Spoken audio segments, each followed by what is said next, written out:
আমরা বর্তমানে যে সোসাইটিতে দাঁড়িয়ে আছি সেটা এক চরমতম অবক্ষয়ের দিন। কেন আমি অবক্ষয়ের কথাটি বলছি তার কারণ আপনি এখন চারিপাশটা একটু দেখবেন, তাহলেই কিন্তু বুঝতে পারবেন যে আপনি আইডেন্টিফাই করতে পারছেন না যে আসলে কে যোগ্য।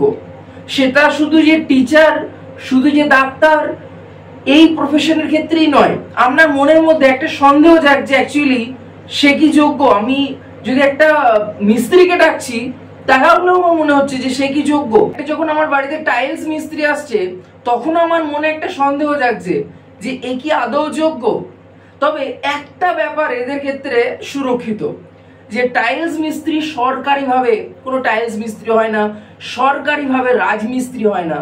যদি সরকারি রাজমিস্ত্রি, সরকারি টাইলস মিস্ত্রি হতো তাহলে হয়তো আমাদের মনে এটা ডাউট জন্মাতো যে সে আদৌ যোগ্য কিনা, সে আদৌ ঠিক করে বসাতে পারবে কিনা।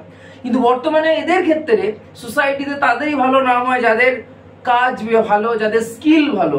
হয়তো আপনি দেখলেন কোনো নাপিত, সে নাপিতও দেখছেন যে সরকারি এবং বেসরকারি, এবং সরকারি নাপিত হঠাৎ যদি সরকার থেকে তাদের চাকরি চলে যায় তাহলে আপনি হয়তো তার কাছে গিয়ে চুলই কাটতে পারতেন না। তার মানে ব্যাপারটা বুঝতে পারছেন।